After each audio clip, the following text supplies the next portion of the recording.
Hello, Pinoy Text. Magandang araw po sa inyong lahat. Welcome at welcome back sa Pinoy Text channel.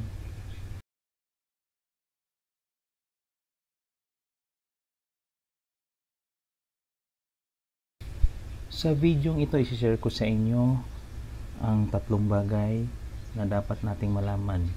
Una, ano ang long size at iba-ibang mga pangalan nito. Pangalawa, paano mag-print ng long size dito sa Canon TS207. At pangatlo, paano mag-register ng long size sa PC or laptop. Ang OS niya ay Windows 11.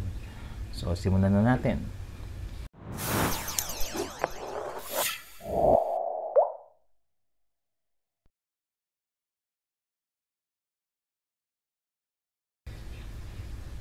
Okay, so una, ano nga ba ang long size? Siyempre, unang gagawin natin para malaman natin kung ano ang long size, halimbawa ito, dapat alam natin yung sukat niya. Ayan.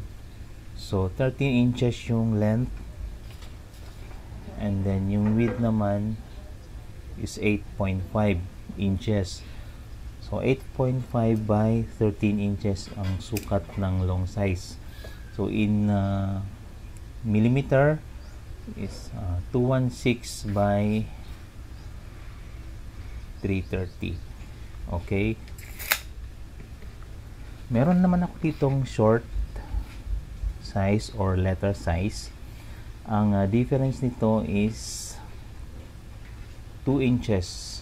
Ang short size is merong length na 11 inches and then 13 sa long. Okay, so kung alam na natin ang sukat ng long size, i-share ko naman sa inyo kung ano yung mga pangalan nito na bihira natin nakikita sa mga default setting ng printers, copiers, at ano yung standard dito sa atin sa Pilipinas. Okay? Unang size is folio. Folio, ang sukat niya is 8.5 by 13 din. At ang pangalawa is foolscap.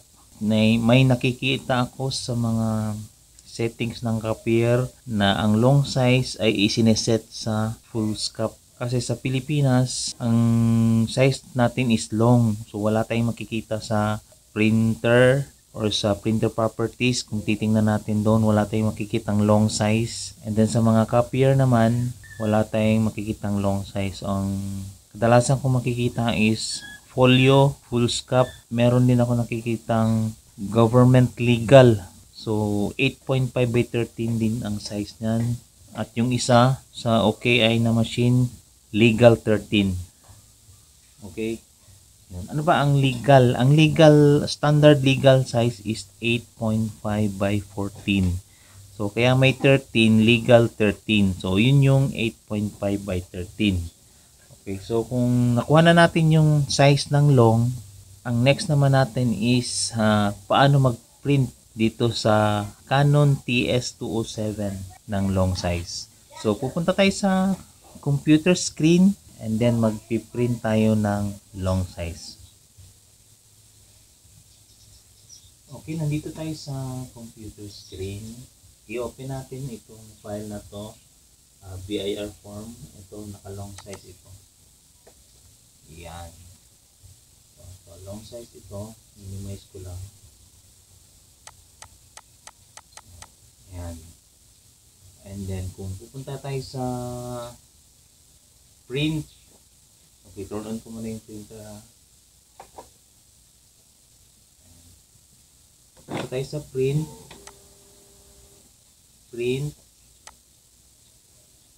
Ayan. Pupunta tayo dito sa, kung makikita naka 8.5 by 13 na siya. Pero tingnan natin sa properties ng Canon TS207. Ayan. Tayo sa properties. Ayan.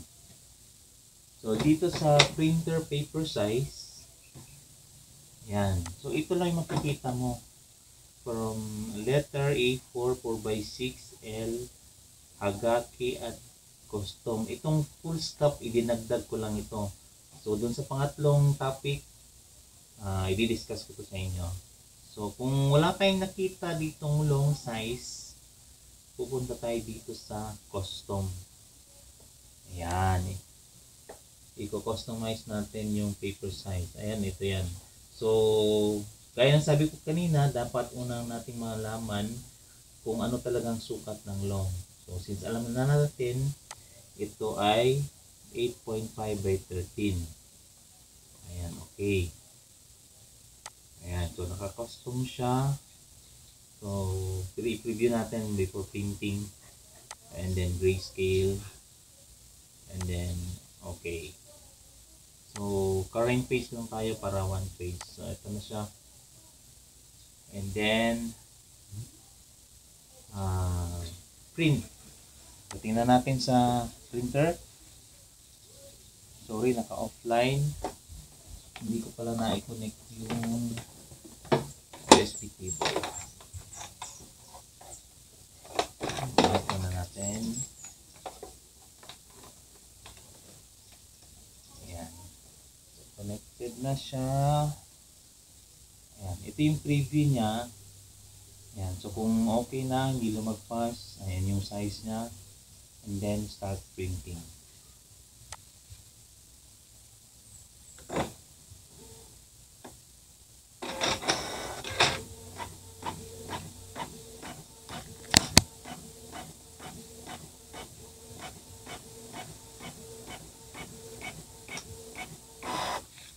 Ayan. So, kung nakikita nyo, saktong-sakto sa page, walang putol. Ayan, walang putol yung file na pinrint natin sa long size. Okay, yun yung basic. Kung gusto nyo mag-print ng long, punta kayo sa custom paper size. Ngayon, kung medyo hassle para sa inyo na laging ini-input yung size ng paper, mag-create tayo ngayon ng paper size.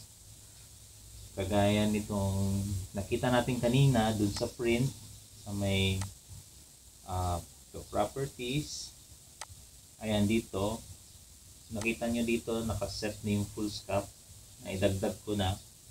So anong gagawin natin para maidagdag natin yung full scope o yung 8.5 by 13 na size. Okay?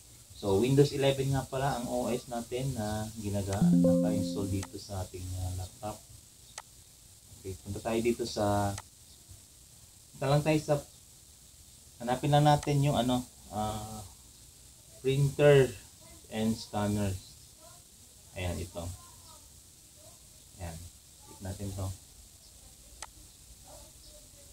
Ayan. So, nandito na yun sa printer and scanners, baba tayo. So, scroll down lang natin hanggang sa pinakababa. Ayan. So, nakita natin itong printer server properties. Click natin to. Ayan. So, ito na yon.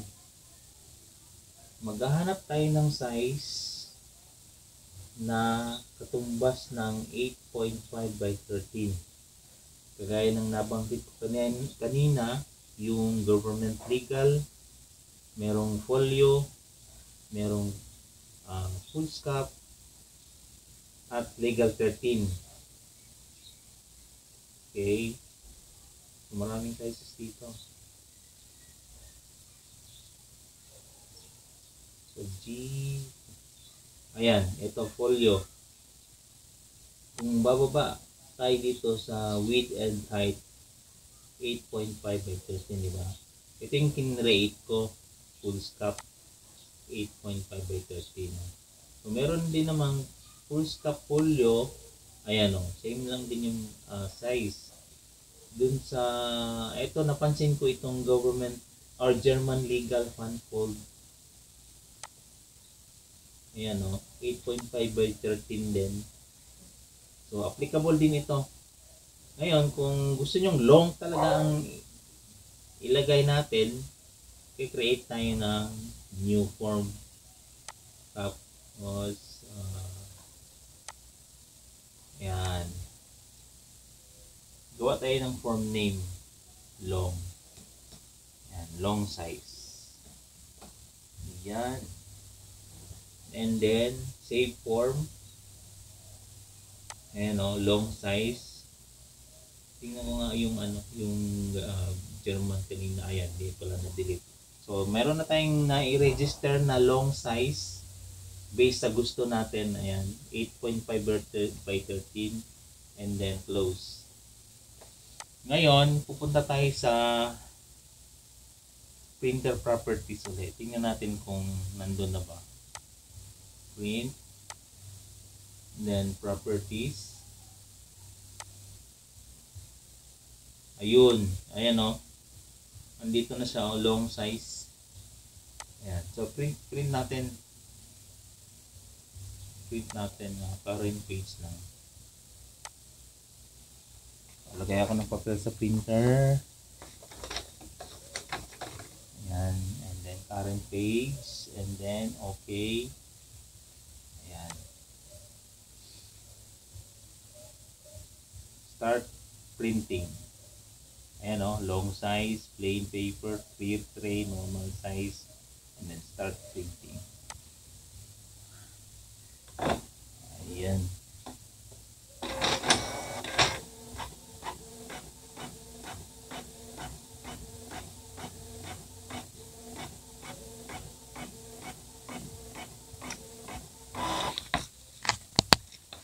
Ayan. So, successful. Ayan, so hope nasagot ko yung comment ng mga subscriber natin and nakatulong ito sa mga kahit sa mga may bagong unit na nabili nitong Canon TS207 na hindi pa nakakapag-print ng long.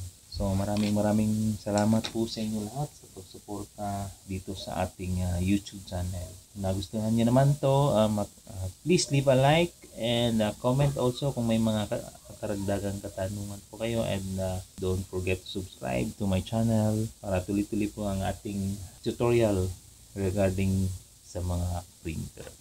Okay, hanggang sa muli po dito lang sa Pinoy Tech Channel. Bye bye.